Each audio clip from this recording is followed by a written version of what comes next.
Hey, all, this is Ed. And this is Kara. And this is your day's dumpster fire.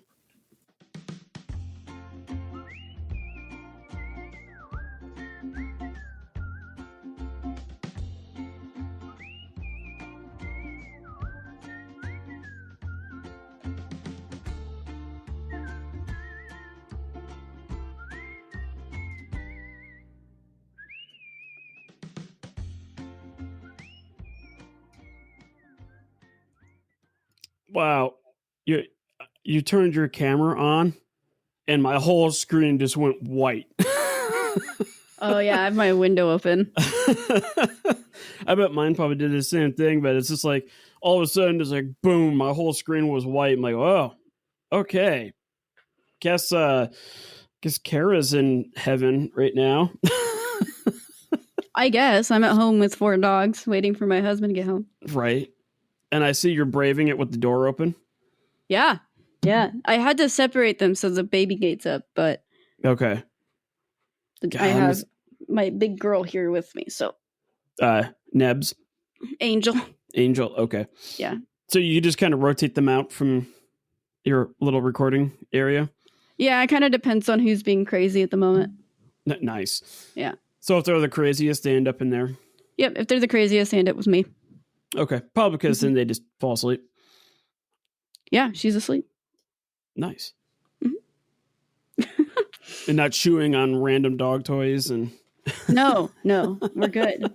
We're good right now. So let's take advantage of this quiet moment. Yeah, I know. Like I'll have my Pookie in here. I have a stuffed dodo that I got from Utah. It was literally the last one at this dinosaur bone place. So I bought this stuffed dodo and I brought it home and I tried recording and Pookie just ate the eyeballs out of it.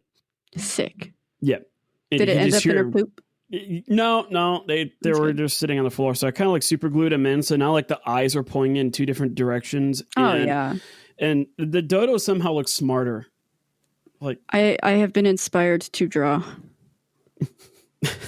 a dodo, like the chicken hey where the eyes are in 2 different directions. And yes, exactly. Yeah. Well, speaking of dodos, today's episode has nothing to do with dodos. Excellent. Yes. Let's hear it. Today, we're talking about a wire. Cool. Yeah. Yeah, children, like, go grab your parents, come bring them into your, wherever you have this playing, or really crank up the audio on your radio, because today we are talking about a multi-thousand-mile long wire. Perfect. Yes. What makes it special? Oh, yeah. Yeah, no, this is going to be podcasting gold right here. So hopefully I can tell this story right, because it really does check all the boxes. Like, the theme of the show is humanity sees a problem, like a battle or, or whatever. They see a problem and they try to engineer out a solution to the problem, and they try to account for every single contingency. It is just a natural human thing to do. Like you and I, we will try to devise a lesson for our kiddos, and the intent is to try to account for that one kid who's going to, steer the conversation the wrong way. And we try to account for, the 2 girls that we know that always fall asleep in class. And we try to account for not having supplies or having a tour coming through. And it seems like every single time we implement this plan, just something unforeseen goes wrong. Thankfully, you and I are very good at dealing... Pivot! Like how many times have we tried to do a lesson and the electricity or the internet goes out and we're like, okay guys, we're going back to 1995 teaching. All right, get your books out. Yep. I'm gonna write it on the board. Yeah, like it's we've gotten very good at that. But like when it comes to humanity as a whole, humanity likes to take on super massive projects, whether it's building gigantic skyscrapers or building pyramids or trying to build pyramids without the help of aliens.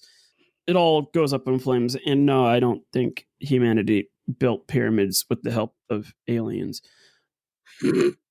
Maybe the help of gods, but not aliens, because what incentive does an alien have to come to this planet and for funsies? Yeah. I think they would have more fun coming here now than they do back then. Because back then, like, humans were really trying. Humans were like, okay, we're young, we're ignorant, but let's really try to tackle this really big problem. But now they probably just watch like 24/7 news media, and they just probably just do like, oh my God, humanity is so screwed right now. Yeah, like I don't know. They just see the stupidity that goes on. And then like they may turn on like an episode of Ridiculousness or something like that. And then they're like, okay, yeah, these people are doomed. But yeah, like we tend to we try to come up with really, really, really big projects, and we try to figure out a way to make these projects work, and it fails instantly. So like this is a story that literally checks all the boxes of things falling apart. And it starts with the precursor to the cell phone, actually, the precursor to the telephone. So we're talking before email, before cell phones, before email, before internet, before the telephone, like Alexander Graham Bell's, 1890s invention. We're talking about the telegraph wire. And what's really funny is that you look at that telegraph wire for about 60, 70 years was one of the most important forms of communication in humanity, all the way up until like everybody had a telephone, which is kind of shocking because we've only had access to cell phones for like 20 years. Yeah. Right. Yeah. I remember when I was in high school I was like a sophomore or junior, and my brother bought me a cell phone, like a flip phone. And that was like the coolest thing in the world. That's back when like not a data plan, but you paid by the minute. And and I had 300 minutes on there, and I paid like $40 a month for that. Mm-hmm. And no internet, and I had to spend 5 cents a text message. Mm-hmm. And you had to hit like 1 3 times, and then 5 2 times, and then oh God, that was horrible. And it's just like, man, the telegraph was actually faster than this. It's fine. We're doing great. Yeah, we got to start somewhere. So the telegraph was an amazing piece of technology that, when we look at it by today's standards, it is fairly simple. Like, it just involves magnets. Literally, that's all it is. And then a little bit of electricity.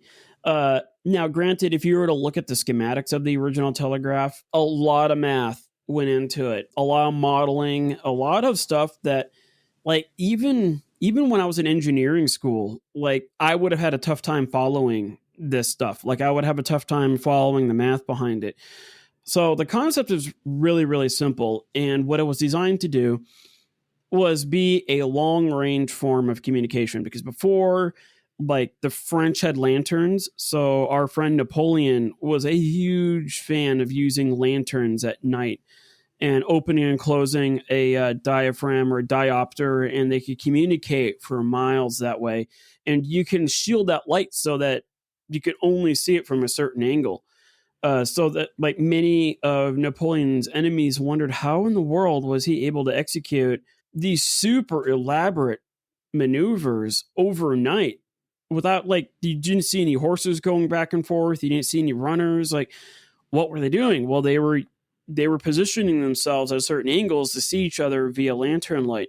The Native Americans before that, they used smoke signals. And like a smoke signal, like, how many times have you been driving to and from work and you see smoke in the distance and you're like, oh, all the time. Yeah, it's all the time. You're like, oh, somebody's house is burning down. And you think it's close, but it's not. It's like 20, 30 miles away. Mm-hmm. Happened to me yesterday, actually. Yeah. Yeah, it seems like, there was we were driving home yesterday from the aquarium, and we saw smoke out. It looked like it was out towards Buckeye. Yeah. I don't know what was burning, but I don't either. Yeah. Maybe we should look. Yeah. In Arizona, things catch on fire so often around here. Remember the big pile of burning brush and tree trimmings up at my place that caught on fire. And it smoked out our classroom like 45 miles away. Oh, that was so miserable. So yeah, the Native Americans had smoke signals that they could use to communicate. And then there's also like horns and trumpets, drums. So the Chinese were real big on drums. The Mythbusters actually tested the idea that you could put drums underground and you could hear footsteps miles away of people coming. Interesting. It's it's pretty crazy what we had up to this point, but now with the telegraph, we are now in a position where you can use coded messages, and you're not just transmitting data or information, a few hundred yards away, like in Napoleon's case, or even a few miles away in case of like a smoke signal. But now you're talking miles. And the way that it works is you have what's known as an electromagnet. An electromagnet is simply a piece of iron that is not magnetic until you run an electricity or electric current through it. Then it becomes magnetized. And then when you stop running that current through it, it's stopped being a magnet. So it's just a piece of iron that you turn on and off with electricity, and you make it magnetic. So what you would do is on the sending end of the telegraph, you would emit these electrical pulses, and that's where that ticking comes from. Like on one end, you see the guy like pushing that little button really, really fast. He's sending out a coded message where it's basically making contact, disconnecting, making contact, disconnecting, and he's doing that multiple times a second. And what it's doing is it's sending these little bursts of electricity to the receiver, and that receiver then, like the little burst of current will go to that receiver, hit that little iron metal piece there, make a current, and then another piece of metal will be attracted to that current, and then it would come down and make a tapping noise. Mm-hmm. It would do that at the same rate that person was sending that signal out. So it's a really basic concept that was actually, it dates back to 1800 with Alessandro Volta.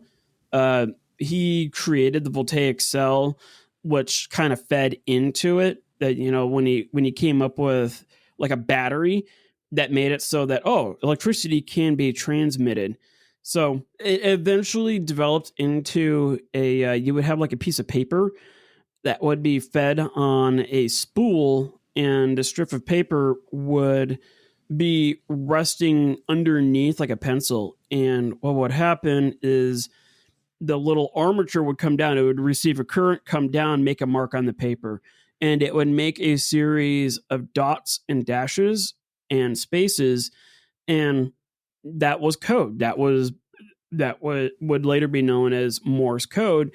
And you can transmit a lot of information that way. Keep in mind, by today's standards, it would have been a fraction of a kilobyte of information. So if you think about it, like our phones, like we don't even deal in megabytes anymore, which is 1,000 kilobytes. We deal with gigabytes. Like a video game nowadays, the idea of a megabyte or a kilobyte is a joke. Yeah. Like, golly, download certain games and it's like 8, 9, 10 gigabytes in size. Oh yeah. Yeah, no, there are some games that I've downloaded that are even more than that. Yeah, to me that's wild. Now imagine trying to transmit all the code for that via a telegraph wire. It would take thousands of years. Yeah. Like it's not a lot, but back then, hey, the written word was the most powerful form of communication in the world, and if you could transmit that, then yeah, like that's a big deal. Yeah, especially if you can transmit something over the expanse of the Atlantic Ocean. Mm-hmm. And that's kind of where our story goes to, is the very famous Transatlantic Telegraph wire or cable. So we'll get into that, but first I want to talk about the guy that kind of started it all, Samuel F.B. Morse. He's not the integral figure in it, but he's such a fascinating guy in a way because if it wasn't for him being screwed over, we would not have communication the way we have today, which is kind of strange. It's one of those things I look back at it and I'm like, you look back at everything nice that you have or everything that you have that you appreciate, and that is tied to some disaster in your life or somebody else's disaster in a previous life that changed things in a certain way that led up to what you have now. And good old Sam Morse here is a prime example of that. And the first thing that really stands out to me is that he was born April 27th, 1791, and he died on April 2nd, 1872. Dang. Yeah, he was born in Charleston, Massachusetts, died in New York. That's all. Like, he saw America through its infancy up through the end of the Civil War and into the Gilded Age. Yeah. Like, that's a lot of American history that went on there. So, yeah, it's like Walt Whitman. Walt Whitman is another one where he was like the epitome of 1800s. He was born in the early 1800s and died in the late 1800s. And he just saw America go from just trying to survive to like American aristocrats forming. So as a student, he was like, it seems like everybody who's super famous or like really contributed to humanity all have this quality or this trait when they were younger that they are strange, aloof, like they're kind of living in their own little world in a way. And it seems like as a result, they grew up to do incredible things. I feel like it's a trait that is really prominent in the 1800s. Like it's usually noted. Yeah. Especially like those big industrialists. That's something that's really common. And I don't know if that's because like they're just seen as weird because they're a little bit different compared to what the expectations of society was at the time. Yeah, I think too at that time, most of us would have been born, raised, worked, and died in the same community. Or like you're a farmer and you're going to be a farmer and that's what you're going to be because my dad was a farmer, I'm a farmer, you're going to be a farmer. And then yeah, it's not like it's illegal like it was back in the day, but it's still almost taboo. Yeah, and if you choose anything beyond that, you're kind of weird. Mm-hmm. And especially if you were born in a way where you just see the world a little differently, that was, especially in America, where in the 1800s, everything was necessity based. America in the 1800s, it was like, you've got to do everything you can to survive before you can think about thriving. I was going to say that was life all the way up until, I would argue, up until the early to mid 1900s. Yeah. Yeah, because like you could take things like a massive drought and that destroyed in the 1930s, like that destroyed the Midwest. Yeah, I would say, yeah, that element of survival. Now, if you're living in a city and as long as you had work, you were okay. Like you didn't have to worry about starving to death and stuff like that. But it really goes to show how important the Industrial Revolution was. Yeah. Because that's like that weird mark between how different life was before and after. You can point it back to the Industrial Revolution every time. I was listening to a podcast and I can easily edit this out if we so deem, but he talked about, the host of this podcast talked about the idea of like, has there been an advanced civilization before humanity? Like, we're talking 40, 50, 60,000 years ago. Was there an advanced race of beings on Earth that somehow went extinct and then humans came around? Or was there an advanced race of humans, say like 20,000 years ago, that went extinct and all that kind of stuff? And one of the biggest pieces of evidence to kind of go against that is there were no signs of an industrial revolution. Like, well, I was going to say, from my understanding, there's no archaeological evidence to prove that at all. That's the problem. Yeah, it's like, how is it that we can find a snail shell from 250 million years ago, but we can't find anything, especially like I'm sorry, a civilization doesn't go from Stone Age to nuclear technology overnight. No. there's a progression. There's it takes a long time. Yeah, and there would have to be signs of an industrial age that you would even identify in the atmosphere. Like, we can still find rock sediments that go back to the 1820s from when Britain industrialized and there was just pumping coal everywhere. Like, there's just no evidence that dates back to even atmospheric stuff that would indicate that you had an industrialized civilization, let alone something with flying cars and crap like that. No. So yeah, I don't know what that has to do with anything. But good old Sam Morse, he saw the world a little differently. He was the kind of guy that would be interested in a lot of different things, but his parents, deeply conservative, very austere, hey, you're going to become this. Like, parents decided what you were going to become. Very 1800s, standard, traditional. Yes. Yeah. And so they sent him to Yale, and which, that's a podunk little school. It's like a community college, right? Yeah, it's fine. Yeah. Well, actually, at that time, Yale was an established college, but I don't think it held the prestige that it has today. But still, it's a good school. Yeah. And it was at Yale that he was introduced to electricity. And he always had like a fascination with electricity. But the other thing that he was really interested in, it was art. And I guess this guy was really good at it. Like, he was really good at portraits. That's kind of what he was known for. He was really known for his artwork in terms of Renaissance. Like, he could replicate that Renaissance 3D effect fluently, like on demand, especially when it came to portraits. He even has a few paintings in the Louvre. Like, that's how good of an artist he was. Yeah, he had a good reputation as being an artist. The only problem is that his favorite artwork or topic that he really liked to do was he really liked to paint what I would call 1800 C-SPAN. He loved to paint scenes of American democracy at work. So he has like these paintings, and some of these paintings are massive. They're like 10 feet by 10 feet. They are huge, and it's literally guys voting. Yeah. There's which has some historical value, but not like in the moment while he's trying to sell something. Yeah. So I get it, but I also appreciate him the more for that. So because now we can see what it looked like.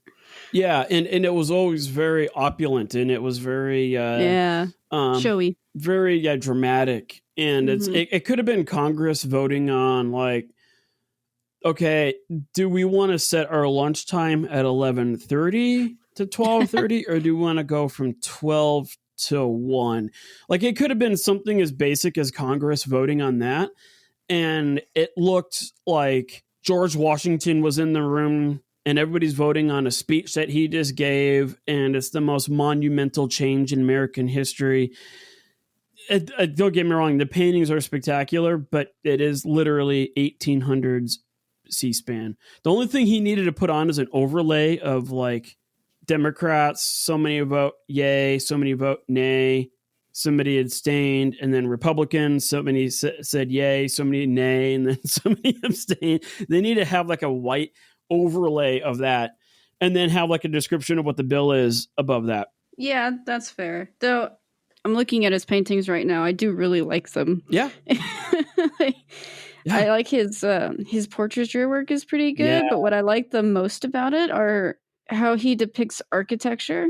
It's really nice. Like, he has this painting for the U.S. representatives, and it looks really cool with all of the archways and the dome ceiling and all. Anyway, sorry, I'm going on a tangent, but it's good. I like it. Well, and that's the thing. It's like his portrait work is kind of how he made a living. And this is how you had pictures of people before the camera shows up. Not too far after this, actually. We're talking 1850s. 90s, I think, is when the camera came out. Oh, no. Don't forget the American Civil War is the Oh, first that's right. photographed It war. was photographed. Yeah, That's right. like, So yeah, probably 1850s. 1850s, and then in the 1830s, 1840s, there was the daguerreotype, where you would basically project an image of somebody on like a plate, and then you would draw on that plate.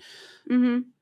So then a lot more people could do it, but still the quality of the paintings went down from there. But yeah, Morse was a very good portrait artist, and he was very prolific and all that kind of stuff. But again, it's just like, he kind of got screwed over because he wanted to, they were doing a remodel on the the Congress building. Okay. And so President John Quincy Adams sent out like this this request to all of American artists. Hey, supply designs, and if we select your design, we'll have your mural as one of the panels in the Congress building. And I guess like Sam Morse was like, I'm a shoo-in for this. Like I know all these congressmen. I've done other portrait work. Like I have this reputation. But I guess Adams and Morse's father had like a falling out or like a feud between them over some business thing in the past. And yeah, Morse never got the job. And that was like the worst thing that ever happened to him, is that was going to be the thing that was going to set him apart, was to be one of the painters of these murals in the Congress building. And he got screwed over on that, or so he felt. He always felt that Quincy Adams had something against him because of his father. So we don't know what the real story is behind that, or if Morse is just reading into it too much. But as a result, though, this setback is what gave Morse the bandwidth to create the Morse Code system. And that's where like all of humanity changed. Because one thing about painting something, especially in the Renaissance style, is that it takes forever. You just don't slam out a Renaissance style painting in an afternoon. It takes days to weeks. Days, yeah, it takes a long time. Yeah. So because of that, he now had the bandwidth, and he decided to take up teaching art at the University of New York. And so yeah, now he had a little bit more steady income. It wasn't that great, but he had a steady income. He had more time now. And he started experimenting and playing around with basically electricity. And this is also the time that he came up with the the Morse code system of using dots and dashes.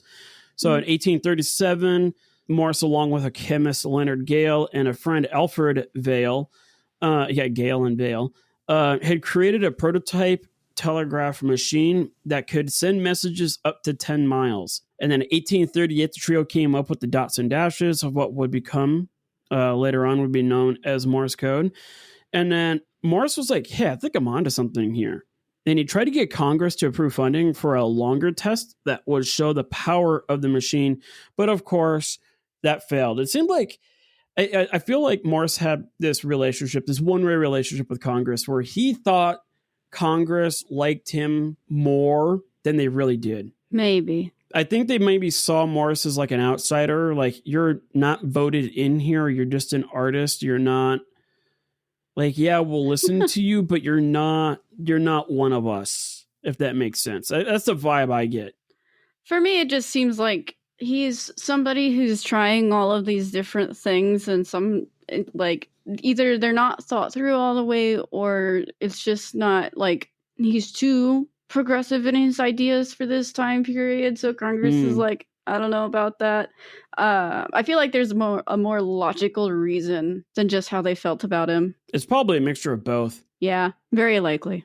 Like, maybe he would come running into Congress with this idea written on like a Post-it note, and okay, yeah, you're a little out there. It's a little half-baked idea. Go and work on it some more, and then come back. I felt like they probably just tried to like, oh yeah, we'll listen to you, but just keep working on it some, just to get them out there so they could go back and decide. It's like that guy in the movies who comes in, I have an idea. Oh God, this guy again. Yeah. All right. Yeah, kind of like a Doc Brown attitude. Yeah. like personality. Yeah. And I can see him like, okay, yeah, we'll hear you, but just go back, think on it more, come back to us later on. And then like these politicians are now like, okay, lunch from 11:30 to 12:30, or should we go from 12 to 1? Perfect. Like this is the critical decision that has to be made for the day. And then, oh yeah, before we go on break, we need to give ourselves another raise, because that is how it works. So yeah, Morse never got Congress to approve funding for anything. So he kind of changed the strategies. He's like, okay, if I can't get everybody on board, then let's try to get somebody who can. Let's try to find a person that can do that. And that is where Maine Congressman F.O.J. Smith comes into play. And this would be a partnership that would pay off eventually.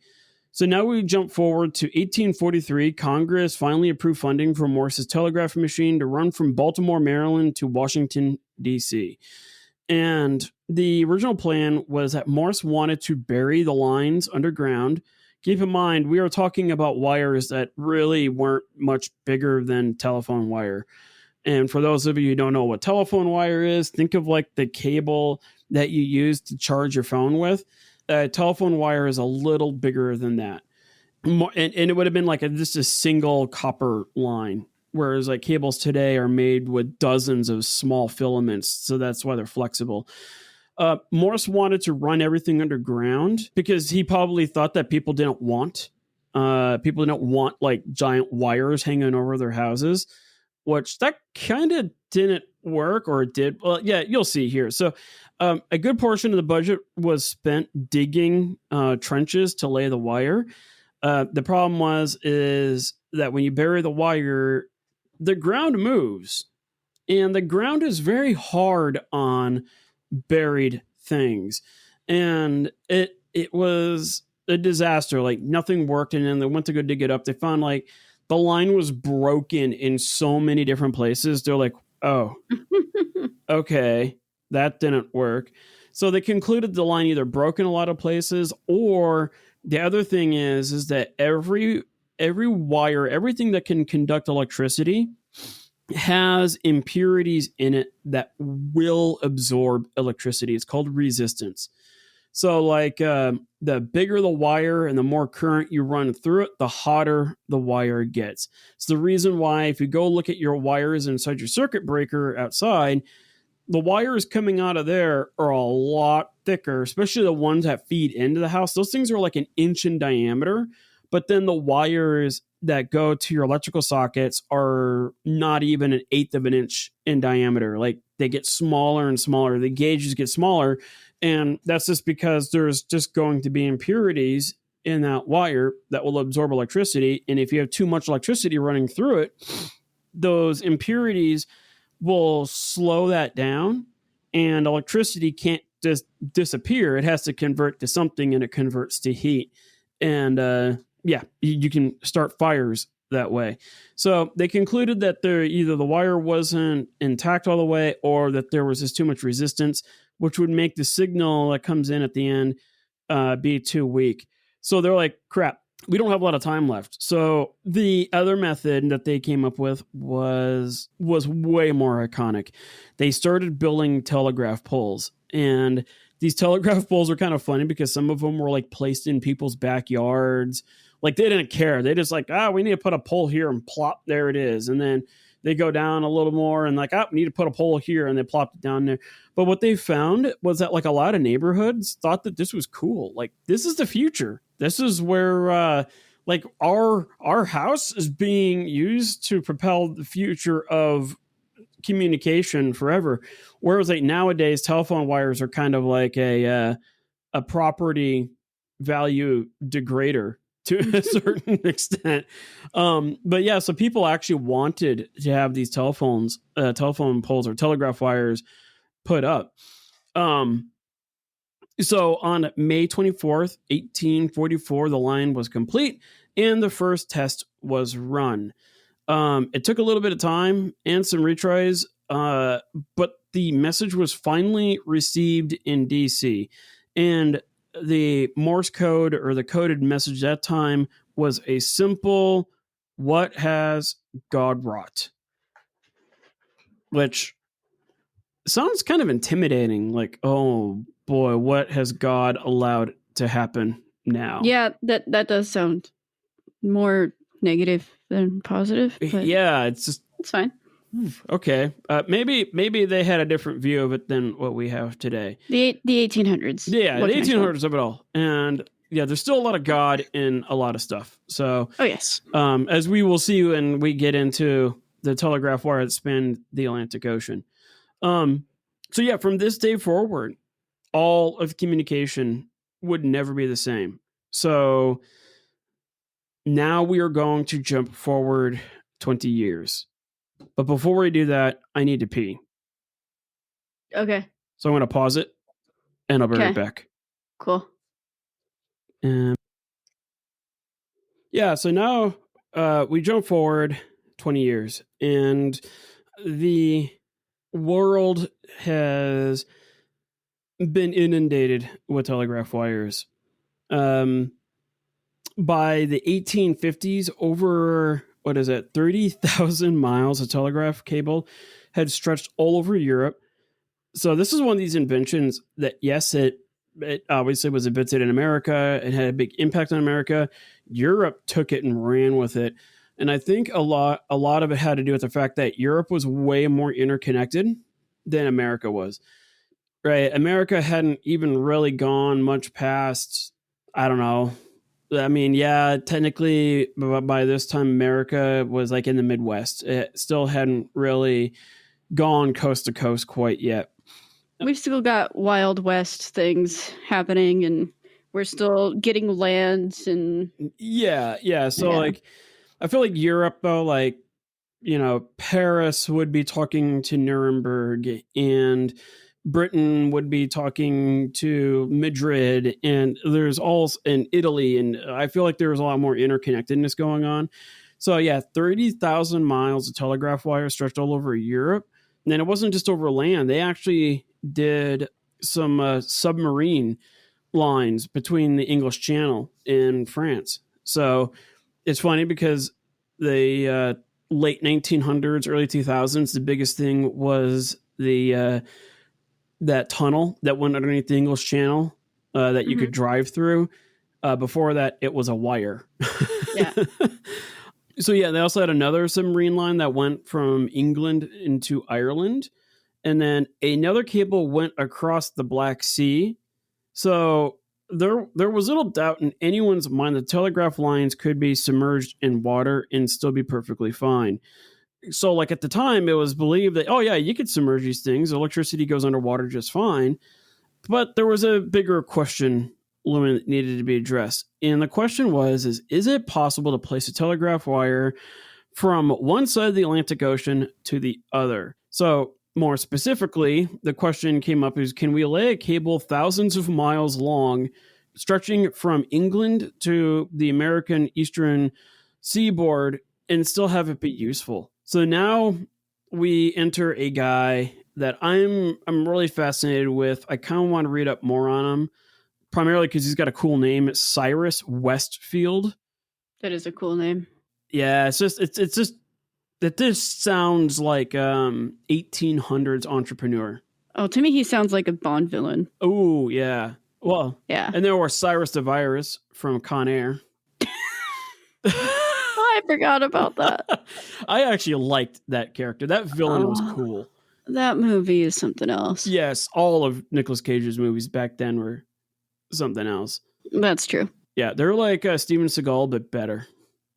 Yeah. They actually had like a plot and stuff like that. But I remember Cyrus the Virus, like that's a villain that had a good sense of humor about doing terrible things. Cyrus the Virus. But yeah. So Cyrus Westfield, a bit younger. He was born 1819, died in 1892. As a teenager, Field started off as an errand boy. So like he just from very early on, he's like, okay, I got to work. I'm going to make money. And that was his thing. In 1838, he became an assistant to his brother in the paper manufacturing industry. A year later, he went into business for himself. He also became a junior partner at Root and Company, which was a paper wholesaler.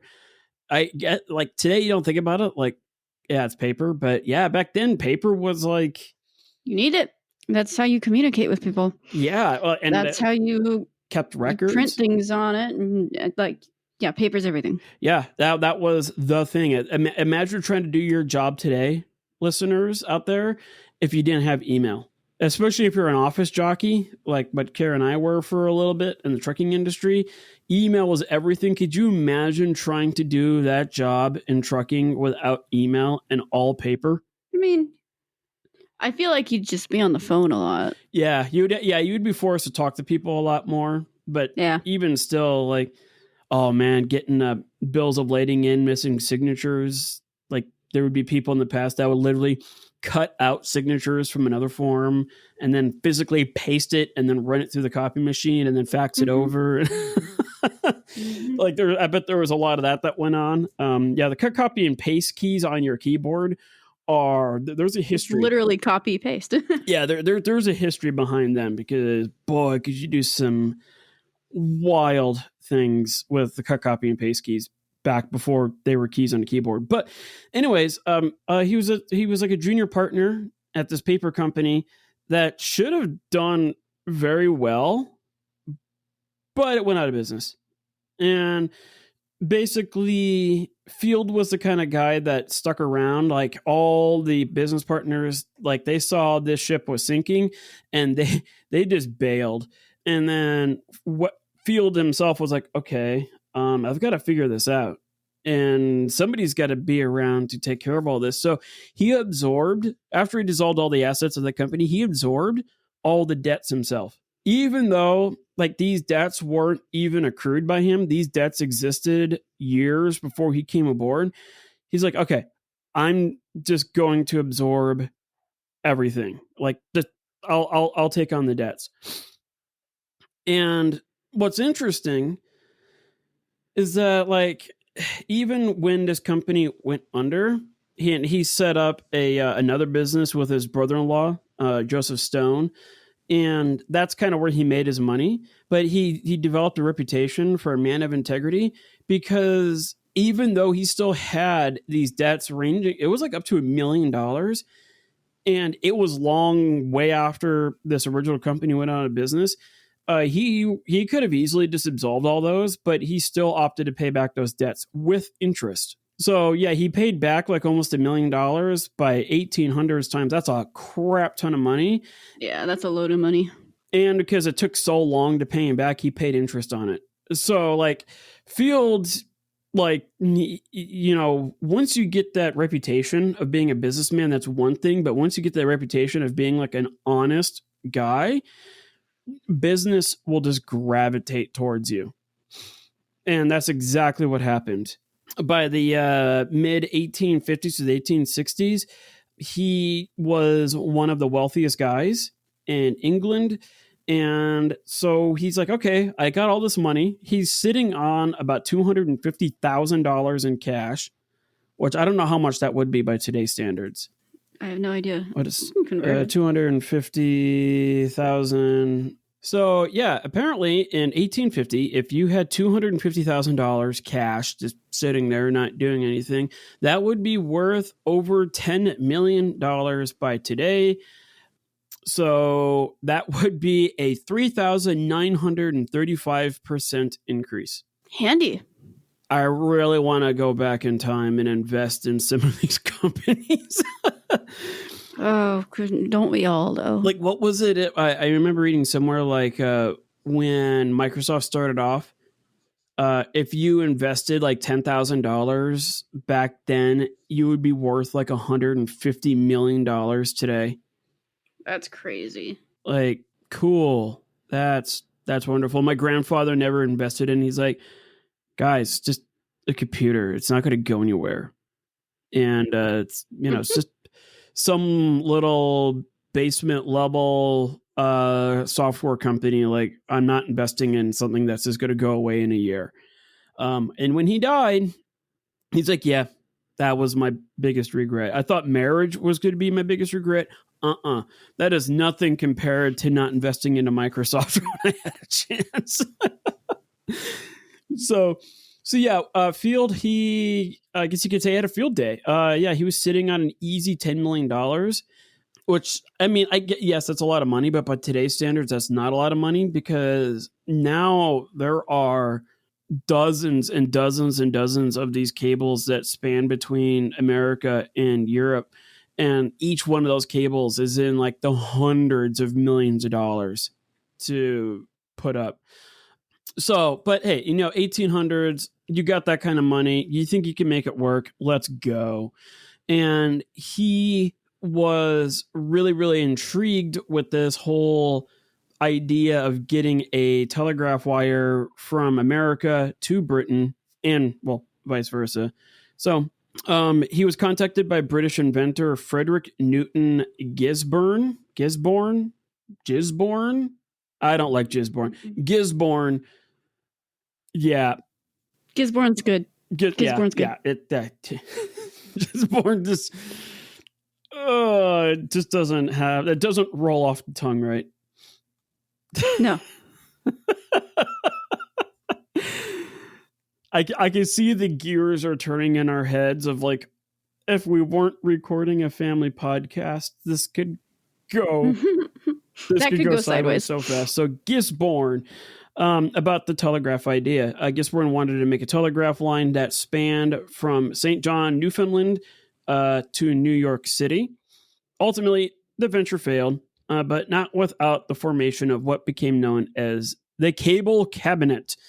That's a very formal thing here.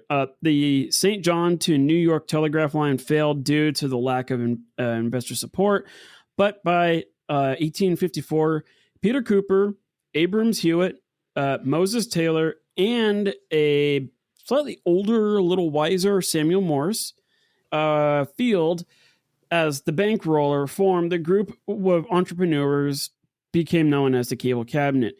And it's really funny because the Cable Cabinet consisted of obviously investors, but they all had like their own special skill set that they could put into it. Like Samuel Morse, obviously the guy who created Morse Code and all that kind of stuff. And it was kind of funny because I remember, what was it?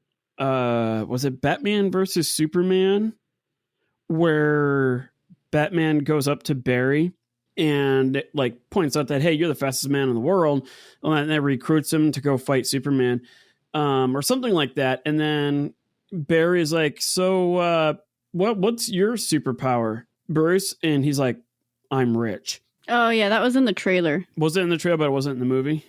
I didn't watch the movie. Yeah, it's been a while since I've seen it. I feel like that's kind of what Field was like. He's like, hey, I bring no knowledge to this. Like, I can supply all the paper you guys need for it, but I don't know anything about this. So you guys do your thing and I'll just pay for it. Like, okay. But nice. Yeah. It's not a bad way to go, I guess. If you can't contribute anything else, just donate a lot of money. Yeah. By 1855, the cabinet formed their New York, Newfoundland, and London Telegraph Company. I feel like that's a very specific company name. It is. Though during this time, you don't really need like a catchy, snazzy name. You just kind of say what it is. But yeah, but so like once you develop a New York to Newfoundland to London telegraph line, then what? Then you got to add more locations to it. Yeah, of course. It'll just be a list. So, yeah, to me, it's a very specific name, but it does make sense. It really tells you exactly what this company is about. So, after Field convinced the cabinet to eventually lay a line from Newfoundland to Ireland, the name changed to the Atlantic Telegraph Company, which that makes sense. And they started by buying up a lot of the telegraph lines in the Northeast. So they kind of wanted monopoly. They wanted to own all that stuff, right? Monopolize. Monopolize it. There we go. Yeah, they wanted to monopolize all that so that they could really generate the money needed for it. But then they didn't also, it cuts through a lot of red tape. When you physically own this thing that would be feeding into this line, that makes life a lot easier. And that keeps, it's like trying to make a railroad track back then.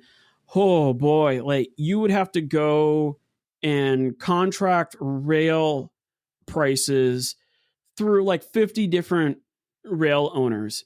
And it was a holy nightmare to work all that stuff out.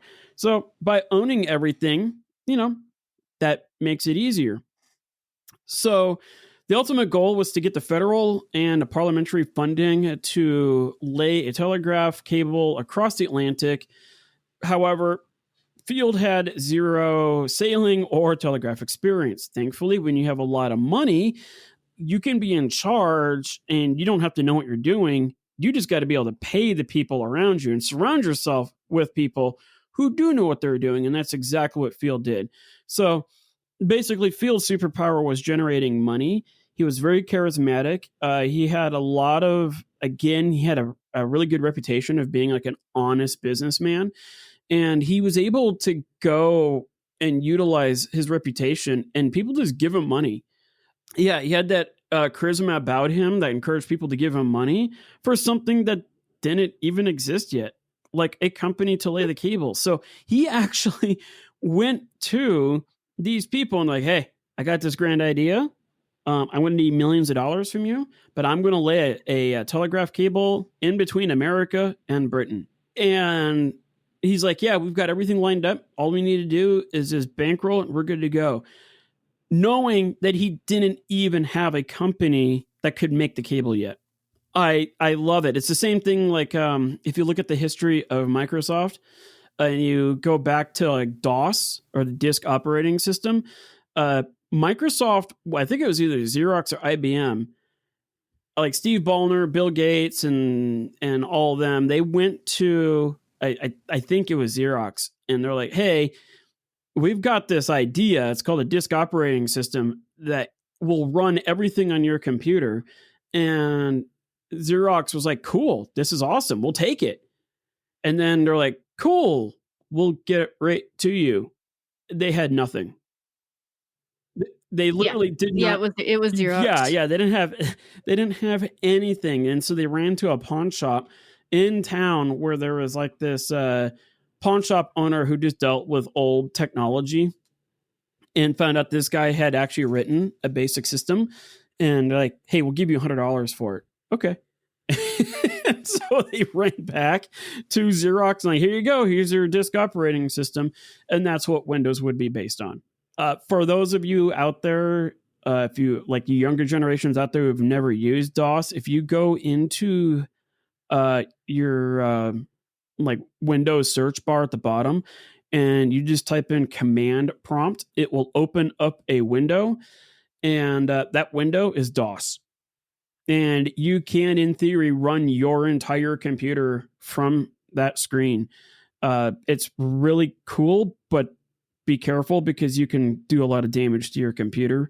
But yeah, that has nothing to do with telegraph line other than Field had promised this really cool cable to go across the ocean, and he didn't even have a company lined up that could make it. So there was a company out there that he found called the Gutta Percha Company. And the Gutta Percha Company, if you've ever had a root canal, you have Gutta Percha in your mouth. Not like cheese, right? No, that'd be the Gouda. This is the Gutta. Got it. So yeah, Gutta Percha is a type of rubber that doesn't react with hardly anything. So if you ever get a root canal, they drill out the roots of your tooth and whatnot, and then they fill it full of that rubber because your body doesn't recognize it. Otherwise, they would get infected, and then you have a problem. But that's what Gutta Percha is. And this company, they make rubber. Well, now they're going to make a cable. And, and so they ordered 2,500 miles of telegraph cable from Gutta Percha in 1855. And they're like, cool, what's a telegraph cable? Mm-hmm. And so they had to figure that out real fast. So the Atlantic Telegraph Company didn't even exist until 1856. So like Field was really jumping the gun here. He was getting the cable ordered. He was getting investors lined up. He was getting everything going for something that didn't even exist yet. So, yeah, Perfect. the ATC, as I like to call it for the Atlantic Telegraph Company, would be the entity that would be responsible for laying the cable. Cool. Yeah, a lot of pieces in motion here. So what could possibly go wrong? Right? This is that one of the first boxes that get checked here. Like, okay, we've got this grand idea, and this is how we're going to fund it. This is how we're going to make it. This is how we're going to lay it. This is all that kind of stuff. Not realizing that, I'm pretty sure West at this time wasn't like, man, I really hope I don't end up on a podcast about things failing in the 2020s. Like, that would suck. But if he did, that'd be kind of cool. I don't think he knew what a podcast was, but yeah, there wasn't any. I don't even think the word pod or cast was ever used in the same sentence. No, not even radio. That's true. Yeah, because that didn't come around for like another 60, 70 years. That's crazy. So let's look at this cable composition, just because I find it kind of fascinating. And for our structural engineers out there, you will probably identify a huge problem pretty quickly here. So the data handling cable consisted of 7 copper wires woven together. This would have been about a 1/4 of an inch in diameter. And then they would put down 3 coats of this gutta percha rubber. So now it's like a rubberized copper cable. And then they wound it in hemp covered in tar. So that's how they're going to keep the water out of it. And then they encased that in a sheath of 18 strands of iron wires. So that was going to give it its so-called strength. And that iron wire, that was like, when it was all said and done, it was about the diameter of a garden hose. And they obviously coat it in more rubber and all that kind of stuff. Let's just say one of the problems that they're going to run into, and I'm just going to kind of hint at it, is that 1 nautical mile of this cable weighed 1.1 tons. And I can already hear the structural engineers out there screaming. Like, what about the tensile strength? 1.1 tons going into water? What about the tensile strength? Where's the Kevlar? If you have no idea what I'm talking about, you will hear very early on in the first attempt to lay the cable. Keep in mind the word first. So you can already tell this isn't going to end well the first go around. So yeah, this thing was about the diameter of a garden hose. And the British government gave Field a subsidy of a whopping £1,400 per year, or 170,000 pounds by today's standards. So that's not a lot of allowance to work off of, but okay. And they were also given some ships to help lay the cable. That's probably the biggest thing, is Britain at this time was still the world superpower when it came to a navy. And so, yeah, like, hey, we got some ships lying around, go for it. The U.S. Senate only passed a subsidy by 1 vote. And so that was in the Senate, and then the House passed a similar margin, and then it was signed by President Franklin Pierce. So they gave a little bit of money, and I think they loaned them 1 ship. So nice. Not a lot to go off of here. As you can see, Field was bankrolling most of this, as well as his investors, where governments were kind of hesitant, and that makes sense. Let's say we wanted to lay a wire from, like, an internet cable from here to Mars. That go for it. Yeah, like I could totally see, like, if I walked into Congress or Parliament and proposed, hey, I need, hundreds of billions of dollars to produce a cable that could go from here to Mars so that our Mars astronauts have internet when they get there. They're going to be like, yeah, no, that just, there's so much about that doesn't sound right. That's kind of like on par with what was being asked here of both governments. So, attempt number 1. The cable-laying vessels were converted warships. So the British had the HMS Agamemnon, which it goes back to the what war was it? The Trojan War. Yeah, I think so. Agamemnon was one of the generals, one of the attacking generals. And then the USS Niagara. The two ships were needed. You had to have two ships because no one ship could hold all 2,500 miles of cable. Think about it. 2,500 times 1.1 tons. That's a lot of tons to be storing. Yeah. Above water. Yeah. So, like, that's just a lot of weight to have above water, and it's too heavy to put at the bottom of the boat as a ballast. So it'll sink it. Yeah, so you had to split that up into two ships. And these ships were like sailing vessels too. So that's a lot of weight that those sails have to get moving. August 5th, 1857, the cable was planted at, Ballycarberry Castle in southwest Ireland. So they were trying to find the two pieces of land that would be as close together as possible, both on the American side and on the British side. So they're like, okay, we have a cable that goes from Ireland to Britain, so we don't need to worry about that. And then we have a cable that goes from Newfoundland down to New York. Cool. Well, we'll keep those in place. And then let's just try to stretch this cable over the shortest possible distance in the Atlantic Ocean, which is still, thousands of miles. Yeah. So they started laying the cable, right? They basically anchor into a freaking castle because they just assume that the castle won't go anywhere. And they started sailing off into the horizon, and then the cable broke. Yay. And for the adults listening to this, do not play a drinking game where you take a hit or take a shot every time you hear the word break. Yeah, I feel like that's going to be a lot. Yeah, you will not make it through the episode. It's pretty it's gonna pile up here. So, yep, the first day the cable broke. Like, they didn't even make it to the horizon. They just see, like, the people at the castle just looking out, and then they see a bunch of men cussing and swearing on the boat, and then they see, like, the end of the cable just boop right into the ocean. Mm-hmm. And the people in the castle are like, oh, this is gonna be a process. So the broken cable was grappled and repaired. So again, we're going to hear that word a lot, repaired. 300 plus miles later, the cable snapped again. But this time it dropped into a part of the ocean that was over 10,000 feet deep. Sweet.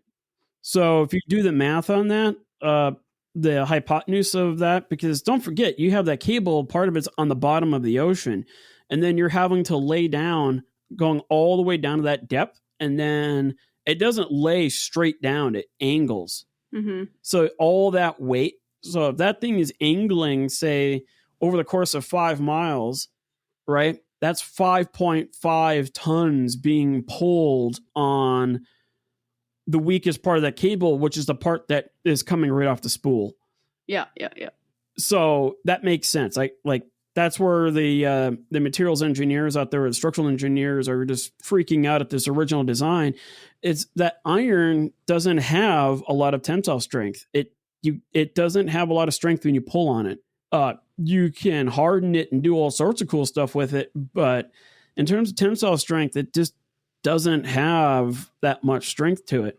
If they had Kevlar back then, life would have been infinitely easier, but obviously they didn't have that because, well, It's the 1800s of it all. So when that cable broke at 10,500 feet deep, they had lost 700 miles of cable. Oh my gosh. Yeah, and there's no recovering that. There's no sending a net or a hook over to try to find it. No. So even though there was plenty of cable left to finish the job, a lot of investors wanted to pull out. They're like, this is not going well. So a lot of the investors wanted to pull out, and this is where Field had to implement his expertise. He's like, I don't know anything about laying cables, but I've got to fight to keep everything together to keep this program going, because he's like, guys, there are going to be things that go wrong. Mm-hmm. That's all there is to it. It's an engineering project. Yeah. It's going to blow up. Like, that's normal. Yeah. So a fight broke out between Field and Morse. So Morse wanted to kind of like shut everything down. He felt like, because he was kind of wealthy too, and he was investing into this. Morse felt like this is a money pit. This is a bad idea. And Morse's attitude was kind of bringing everything down. So Field kicked him out. Okay. Bye-bye, Morse. He is no longer in the scene. I bet Morse, when this was all said and done, I bet he wished he had stuck around to the end a little bit. But hey, it's okay. He played his part. But because of this, though, and by the time when this broke, you have winter rolling in. The North Atlantic isn't the most peaceful place in the world during the winter. And they're like, okay, let's just shut it down for the year. Okay, let's just try it again next year. So during this calendar year, they did some investigation to try to figure out why was the cable snapping all the time. And they think it was really tied to the cable tensioning system. So you would have this giant spool that was like 20 feet in diameter with tons of cable on there. And when that spool would speed up, right, as the more cable you lay, the more weight you put on it, the more the cable is going to want to spin. So you have to break it. You have to have something in there to slow that spool down. Otherwise, it's just going to go whee. And then next thing you know, you've got everything in the bottom of the ocean. The problem was the brakes weren't strong enough to slow the roll, literally. And that was one of the reasons why the cables were snapping. They spent that year fixing the braking system. Fair enough. About a year later, the two ships tried again. And they messed up royally. For the year that they took off to sort out the braking issue on the spool, they just let the cable sit outside. Right. That's always good for everything. Yeah. And I can honestly, I could kind of see their logic behind it. But when you look back at it, it's a silly mistake. They're figuring like, guys, there's nothing more hostile out there than the ocean. So I get that. Like, we can just let it sit outside where it's not being eaten by sharks and all sorts of crap. But that gutta percha is kind of susceptible to sunlight. But even still, it's like, this is Britain. Nobody in Britain has seen sunlight in thousands of years. It's just how it is. So even still, it when you factor in the salty air, the wind, the little bit of sunlight it does get, it's going to really deteriorate the coatings on that cable. Many of the men who handled the cable on the second outing reported that it had gone to absolute crap. And that is kind of a word for word thing that they said. Some of them used other words. Stronger words. Yeah, that kind of sounds like shiitake mushrooms. Right. So, but obviously, what do they know? Like, yeah, they don't. They're just some deckhands. Like, they don't know anything about this to these engineers. So, but the handlers were getting very frustrated with this. So when they were trying to go about this the second go around, they had more breakages. And I have to say, they got really good at fixing these things because, as you'll find out, it's a bit of a process. Yeah. So this time, though, they did have a brighter idea. Instead of sending bow ships out in England and then just head them out at the same time, they met in the middle. So like they kind of met in the middle and they would connect the two cables and then they would start sailing back to the respective coastlines. That's a pretty good idea because that means you don't have to have as much cable on one ship and each ship isn't going as far. The only problem is that is also going to mean twice as many breaks than normal that you have to figure out. That's true. On June 10th, 1858, the ship set sail and the cable broke after 3 nautical miles. Okay. So they haven't even made it over the horizon. Like wait, the cable broke. Like they could yell at each other, I think, at that point. Yeah. But it gets worse. Then, after they repaired it, it broke after 54 miles. Good. and then it broke again after 200 miles. Oh, that's what we want to hear. So then it gets better. There was a massive storm that nearly sank the ships. Oh, okay. Yeah, and if you factor in that these ships were extremely top heavy because you have they're sailing ships, right? Yeah, they're sailing ships at this time. So you have the sails on top of the cable that's on top of it. Yeah, that's a lot. And when you're sailing, you have to have what's known as a ballast. You have to have a certain amount of weight on the bottom of your ship to keep it from wanting to tip over. But these spools were so heavy that they couldn't add enough ballast to the bottom of it without the whole thing wanting to sink. Yeah. So these ships were very, very top heavy, and you get into the middle of a giant storm. It's not going. Yeah, it's not going to go well. Not a good deal. Yeah, that's bad. So the storm was pretty bad. Nobody got killed, but 45 men got seriously injured because they were falling and hitting their heads.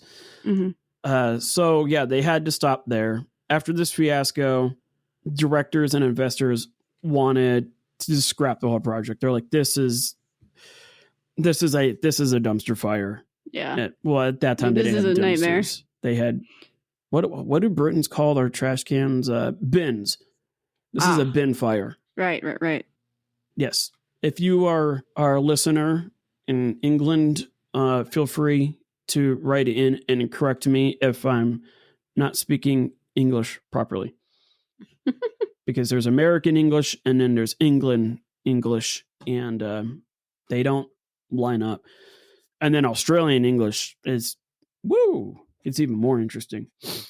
So again, Field had to come in with his superpower and had to I just envision him like running to the doors and he's like putting his arms out like, everybody stop, go back to your seats.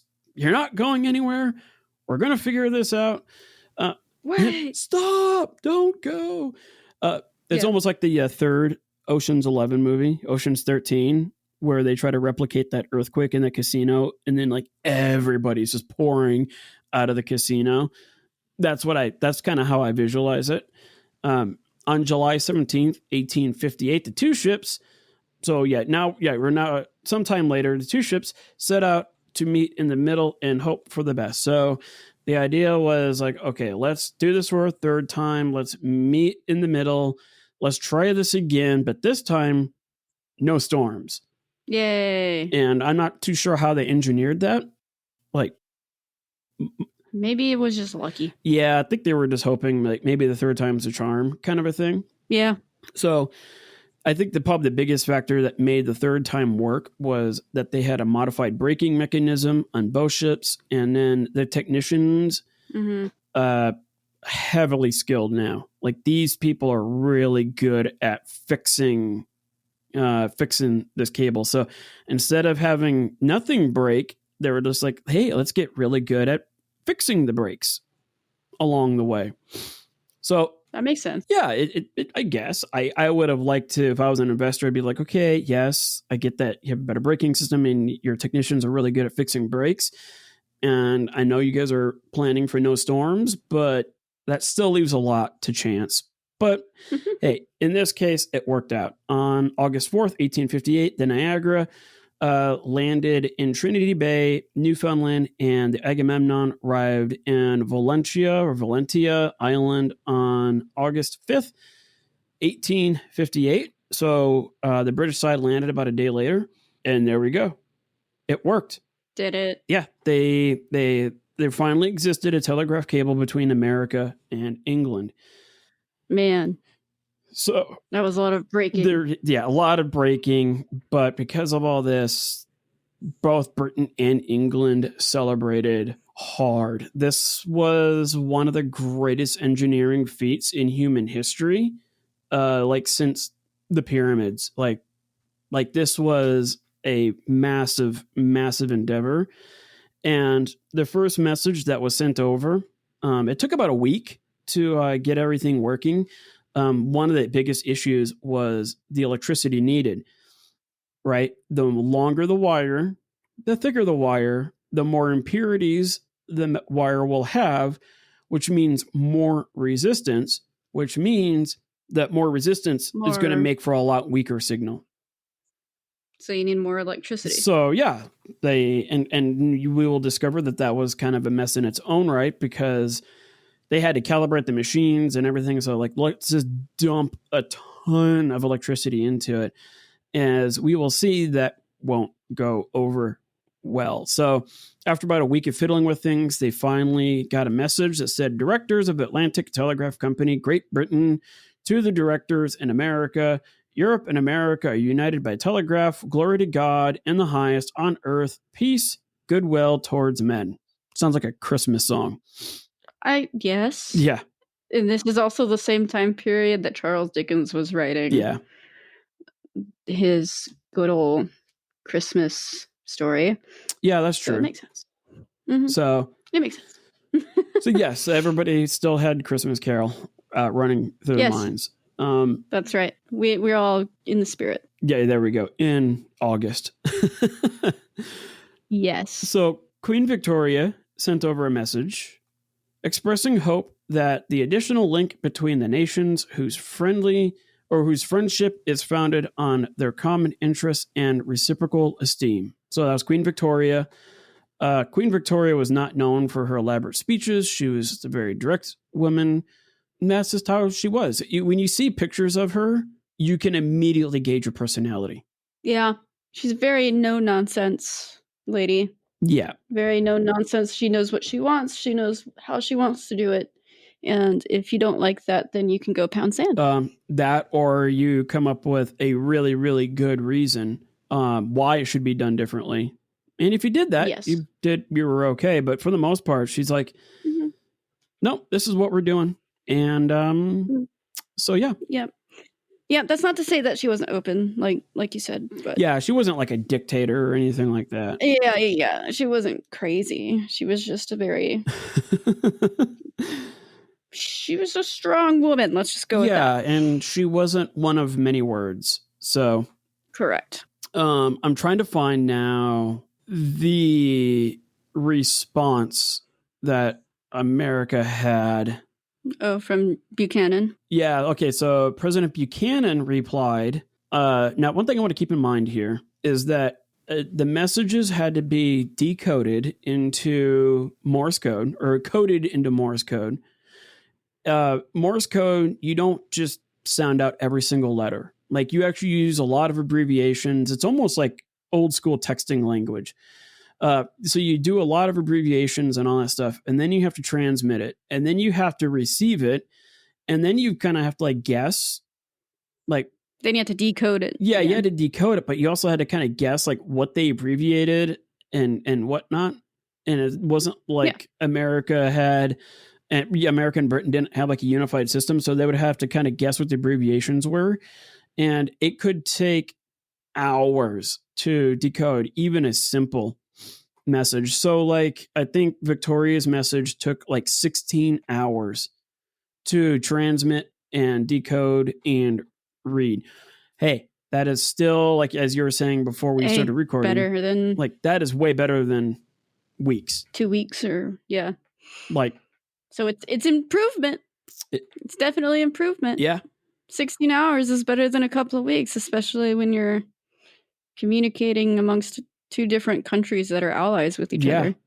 Yeah, and in a world where a war could break out and you need these two countries to be literally on the same page. Yeah, remember, this is the time period where everybody's expecting war to come. Yeah. And it does in like 50, 60 years. So President Buchanan replies. So that's why I wanted to bring up how long it took to send a message. President Buchanan replies, "It is a triumph more glorious, because far more useful to mankind than was ever won by conqueror on the field of battle. May the Atlantic Telegraph, under the blessings of heaven, prove to be a bond of perpetual peace and friendship between the kindred nations, and an instrument destined by divine providence to diffuse religion, civilization, liberty, and law throughout the world." Wow. It's very romantic. Yeah. Buchanan really wanted to kind of upstage England a little bit. So, yeah, Victoria's message ultimately was 98 words, and it took 16 hours to send. Buchanan's was like over 150, and it took like 2 days to send and decode. I feel bad for like these British transcribers, like, oh my gosh, when is this guy gonna stop?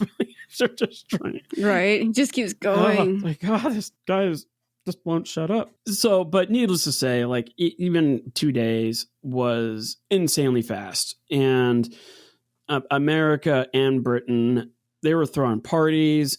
They had parades that ran for days. And in America and England, as both telegrams, like both sides telegrams, were just rolling in. And what's funny is that on September 1st, a parade with fireworks took place.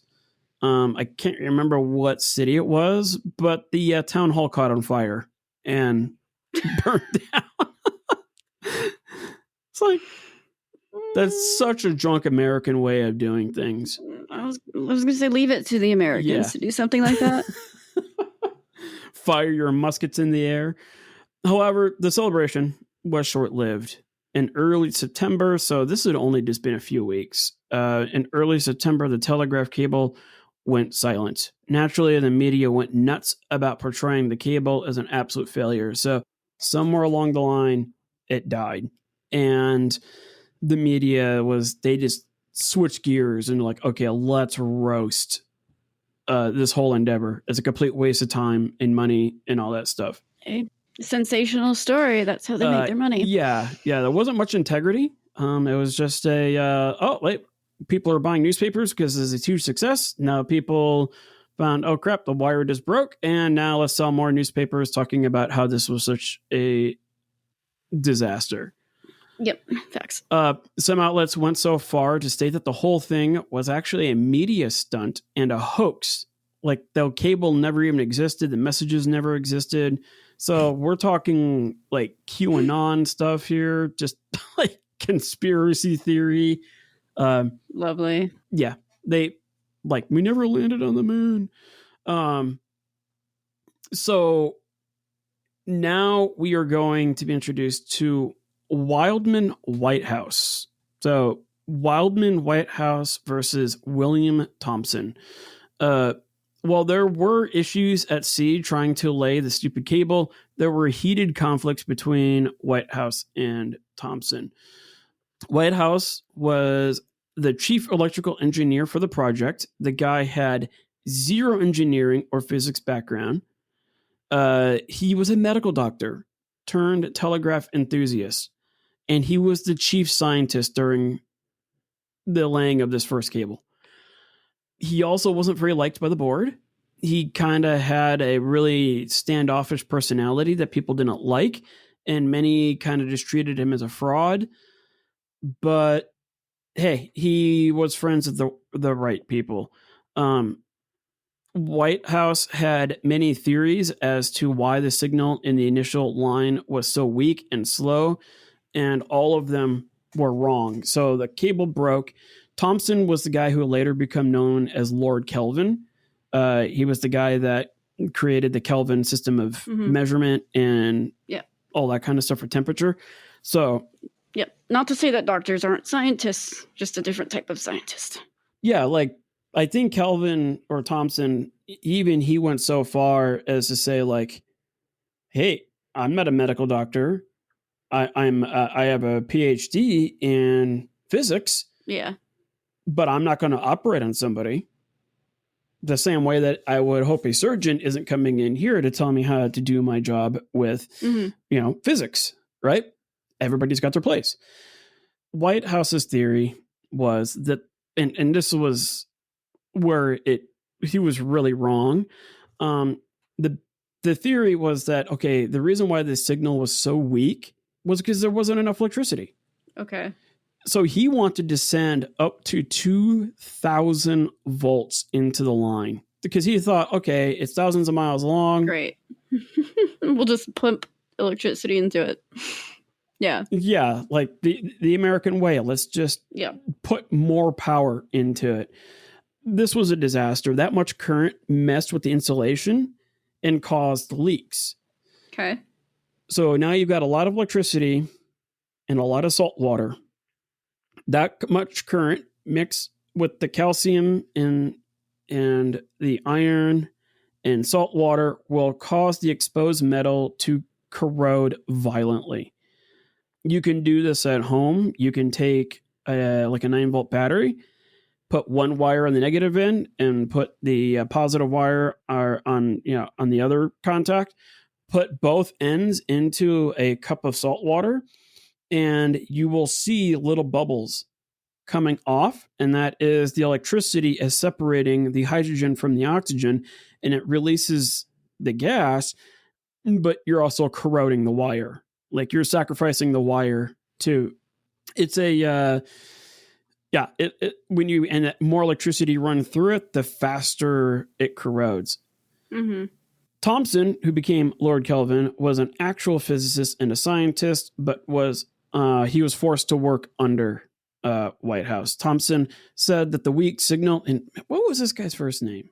Sir William Thomson. I just know him as Lord Kelvin. But yeah, William Thomson, an actual physicist. Thomson became Lord Kelvin, was an actual physicist and a scientist who had to work for White House. Like White House is one of these guys that just he just knew the right people and he was put in charge. Thomson said the weak signal is due to a process called electrical retardation, where the signals get weakened by impurities in the copper, and that sending a higher voltage will only make things worse. So to correct the problem, Thomson built what became known as the mirror galvanometer. It's basically a signal amplifier. So it could accept a weak signal and it would increase, like it would amplify it. So instead of amplifying it before it gets to the wire across the ocean, it would amplify it right there upon receiving it. Therefore, you don't need to run thousands of volts of current through it. White House refused to go on trips. So, you'd be thinking like the guy who was in charge should be out in the ocean on one of these ships, trying to figure it out. Now, keeping an eye on things, but White House, let's just say he liked the comfortable side of life. Yeah. Okay. Yeah, he wasn't really big into leaving his house or anything like that. He had money and he liked to be comfortable. So White House refused to go on the trips on the American side, as he always had an excuse. He was the kind of guy that always had something come up. But Thomson was on these ships, especially on the British side. And he was on his own on the British side, which he was fine with because the two just fought constantly. Yeah, it'd probably be not productive anyway. Yeah, especially if they were on the same boat. Yeah. White House was adamant that Thomson was wrong, and while Thomson was around, White House would cram. When Thomson wasn't around, White House would basically crank up the electricity and run 2,000 plus volts into the line without Thomson knowing about it. Sweet. When Victoria announced her message, White House said he never got it because the signal was too weak. He said it would take 4 to 5 weeks to adjust things. However, he said he got it on 8/17, so August 17th, but never told anyone. So he received the message and he told everybody, it's going to take weeks to get this out. But what he didn't say was that he was actually using Thomson's mirror galvanometer. Yeah. He was using that on the side, not telling anybody. Yeah, he was too proud. Yeah. Yep. And he actually retransmitted Victoria's message to his own equipment to make it look like he got it. Nice. So, yeah. So he just didn't want to be wrong. He didn't want to admit Thomas was right. Exactly. And he went to great lengths to make it so that he was right. And don't forget, Thomson's machine needed a person to translate the message. Yeah. And White House's device he wanted to use the ticker, like the piece of paper and the pencil marking it, dots and dashes and stuff like that. So what Whitehouse did is he received it and then he quickly transmitted it to his own device where it had the dots and dashes, and that's how he was able to prove that, oh, it was my machine that received the signal. So really, really shady. With the cable completely dead and Thomson proving he was right with actual science. So Thomson kind of prevailed here on parts of the cable dredged up. So this is kind of how they caught it. Parts of the cable that were dredged up, it was evident that 2,000 volts of electricity damaged the cable beyond all recognition. Like it was, like tore it up. Yeah, he brought it into like the board and he plopped down this cable that was fried. And like, yeah, and this is the reason why we don't use 2,000 volts through this, because mixed with salt water, bad deal. So needless to say, Whitehouse was immediately fired. Yeah.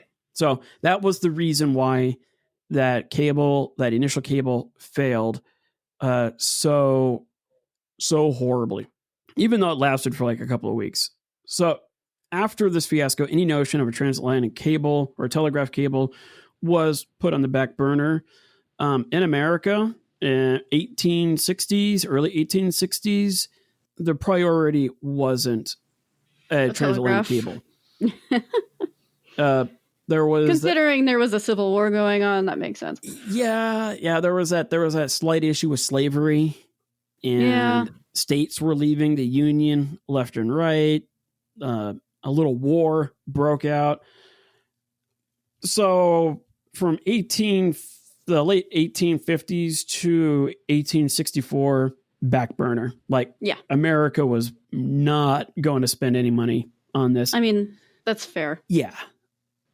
Yeah, I agree. I could see like, hey, let's address this, and then we'll get back to it. Yeah, we'll get back to it when it's all over. So now we fast forward to 1864, and Field was back at it with another attempt. He somehow got some more people. Either they were really, really generous or they were very gullible. But Field kind of like changed the company to the Telegraph Construction and Maintenance Company, or Telcon for short. And that is such a title for like a telecommunications company name for the 1800s. Yeah, it's not bad. Like, Telcon is something that I would see in, Silicon Valley. So yeah, I thought that was kind of like a little ahead of its time. So now we enter Cromwell Fleetwood Varley. Also a good name. Yes. I kind of wish his last name was Mac. Right? Cromwell Fleetwood Mac. That would really make it all full circle. That would be amazing. After the canning of Whitehouse, Varley was made the chief electrical engineer. He made a name for himself in England as the guy who developed tools for detecting faults in the 1850s attempts, as well as other telegraph lines in Europe. So this guy knew the telegraph lines. He knew how to identify problems and fix them. He developed a device that could actually tell you where the fault was, which is huge if you think about it. Yeah, that's nice. Like those old Christmas trees, that before LED, if you had a Christmas light go out in your tree would be dead, and you would have to investigate all like 50, every one of them, every single little light bulb to figure out which one went out. Pop the new one on, pop it out, pop the new one on. Yeah. But now you can go buy a device that you can just basically connect it to the wire, and it will tell you exactly where the break is, which is really, really impressive. So he also worked very well with Mr. Thomson, who is now Lord Kelvin, to research and improve telegraph lines. So Varley worked with the Glass, Elliott, and Gutta Percha companies to make a new cable, but this thing was on steroids. Instead of a core of 7 copper wires, weight of 107 pounds per nautical mile, the new one was 7 cables of ultra pure copper at 300 pounds per mile. Nice. Instead of coating the core with just gutta percha, the new core would be coated with Chatterton's compound, which is a 3 parts gutta percha, 1 part rosin, and 1 part Stockholm tar. So I'm not too sure what all that stuff is, but I don't either. That's gibberish to me, but it's fine. If it works, it works. Yeah, it's rosin I know is like tree sap. Got it. So it's a really sticky tree sap, but Stockholm tar. I'm just going to go with tar. Yes. Yeah, we'll just go with tar. Yeah. After the tar, 4 coats of gutta percha would be applied in alternating layers, resulting in an insulator that weighed 400 pounds per mile. The core cable was then coated in layers of hemp soaked in a strong preservative. I'm not sure what that was, but cool. Instead of being surrounded by 7, actually it's supposed to be 18 iron wires, the new cable was encased in 18 high tensile strength steel wire. So this is wire that has been hardened to actually have tensile strength, so you can't pull it and break it. Each steel wire was coated in manila yarn steeped in preservatives. So the old wire cable weighed about 2,000 pounds per mile. The new cable weighed about 4,000 pounds per mile. Sick. And it was like, I think it was like the diameter of like a fire hose. Nice. So this thing meant business. 26,000 nautical miles was produced in like 11 months with 250 workers working on this 24/7. So no breaks or anything. To really drive the point home, they're like, okay, we need a boat. And boy, did boats come a little ways before, during, and after the Civil War. Enter the gargantuan the SS Great Eastern to lay the cable. Total length was 642 feet with a tonnage capacity of 19,000 tons, a displacement of 32,000 tons. So this thing, this thing could handle like another 14,000 tons if needed. The propulsion, now we are into 4 steam engines to power the paddles. So it'll look like those giant steam paddle, not giant, but those like going up and down the Mississippi River, those steam powered paddle boats that would go up and down. That's kind of what it looked like. And then it had an additional engine for the propeller totaling 8,000 horsepower. So yeah, that's a lot, but for 1800s, that is wild. Yeah. And this thing had a max speed of 14 knots or 16 miles per hour. It could have a personnel capacity of 4,000 passengers with 5 complement and an additional 418 crew. Even though it was a passenger ship, it was heavily modified to lay this beast of a cable. So on July 15th, 1865, the Great Eastern set out from London, England to land in, I could actually live here, Heart's Content, Newfoundland. Cute.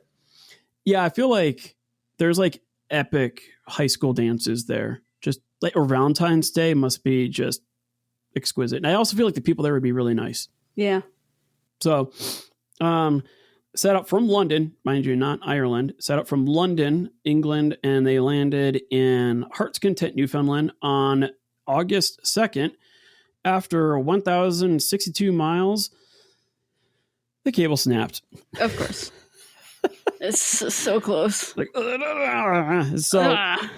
I bet when that thing snapped, given how big that cable was, that must have been devastating. Like, I don't know if you've ever seen videos of like whenever those anchor chains break on those like aircraft carriers, and then that chain comes whipping back. Like that is terrifying.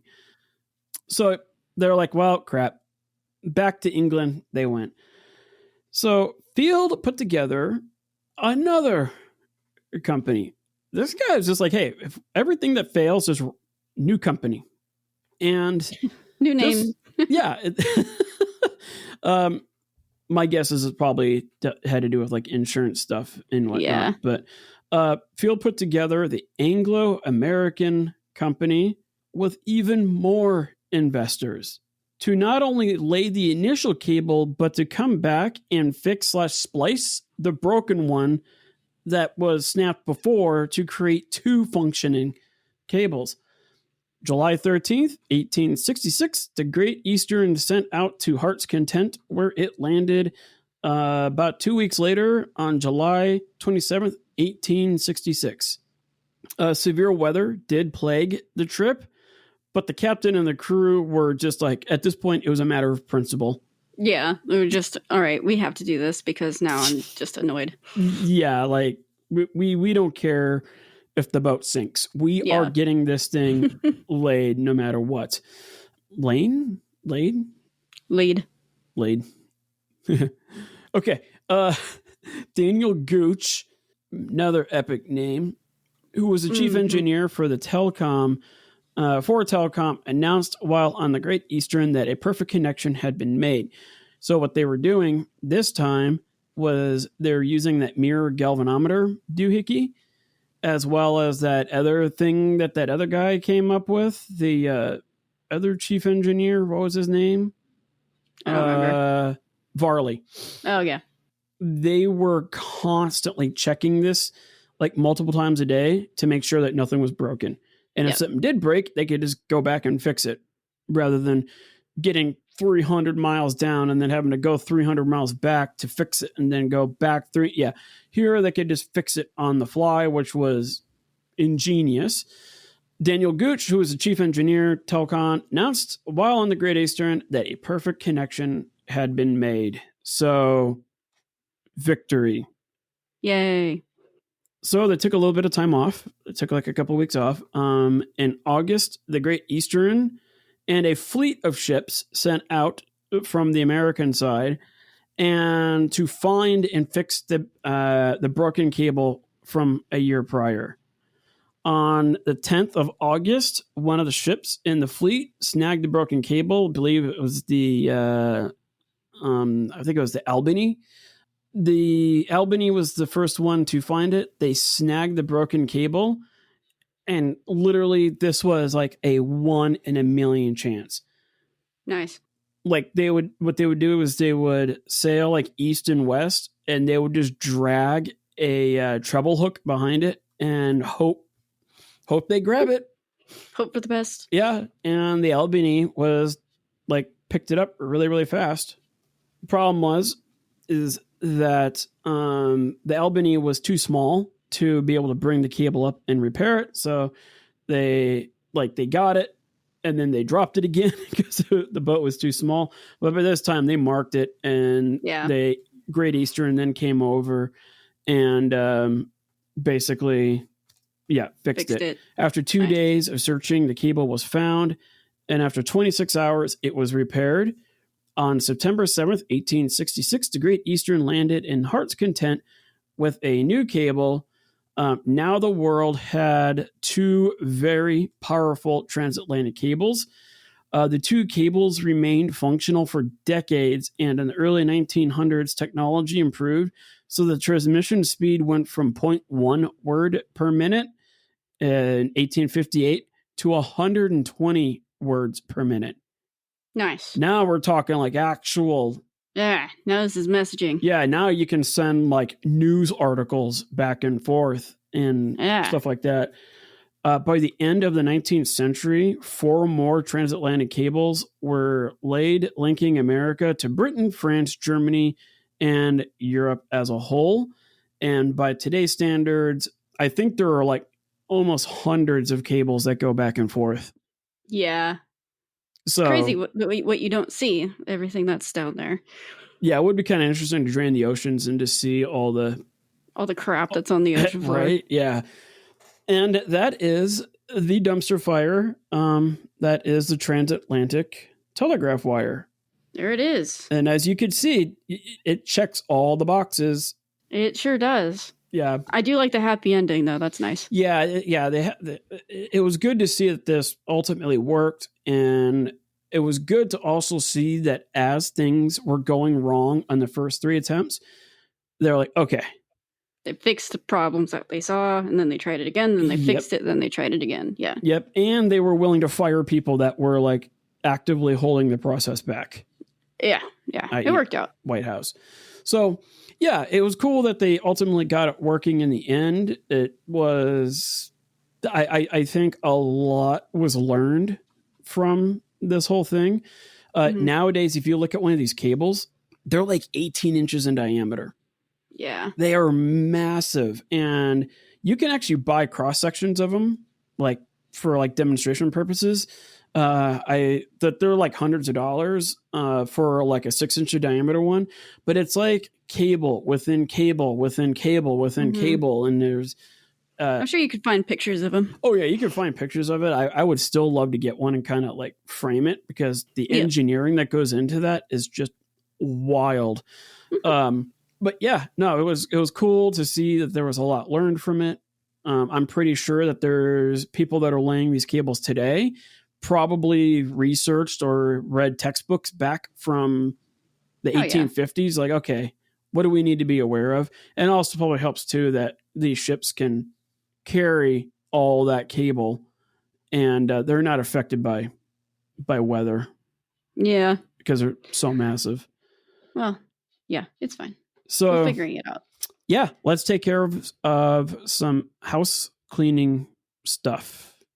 Yeah. So if you want to suggest an episode or a topic that you want us to go over, you can reach us on our Instagram. We have a website that you can reach us at, or you can email us at thedaysdumpsterfire@gmail.com. We also have, I don't know if Ez released it yet, but we have a QR code that will send you right to our website. So it makes it faster on your phone.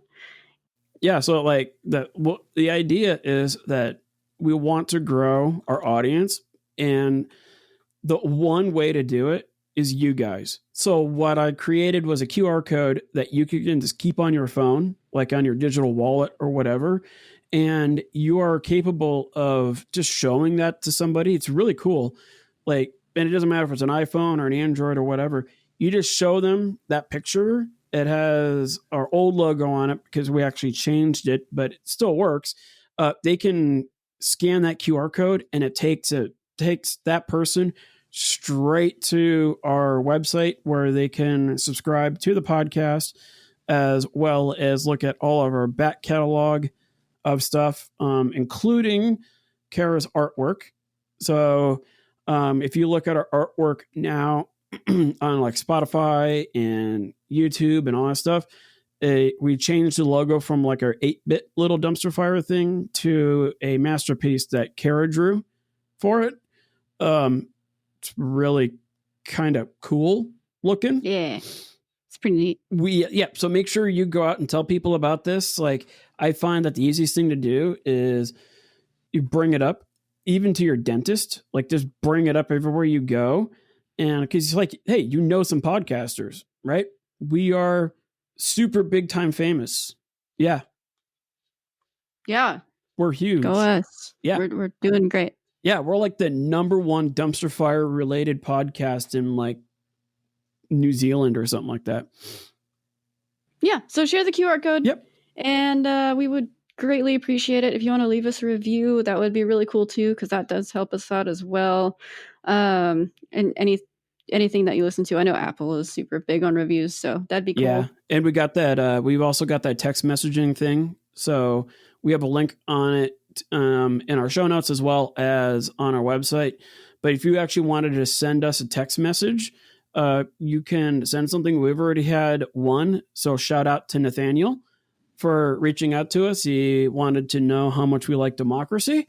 I'm a fan of it, so yep, way to go, Nathaniel. So yeah, you could send a text message. It's not something that we can easily reply to. It's not designed for that. It's just something that, hey, you send us a text message and we will shout out to you during an episode, which will make you ultra super famous, sort of. Yeah. So yeah, that's kind of cool. But those are the ways that you can get a hold of us, and we'll keep talking to you guys about fires. Yeah. So I guess in the meantime, keep it a hot mess. Bye. Bye.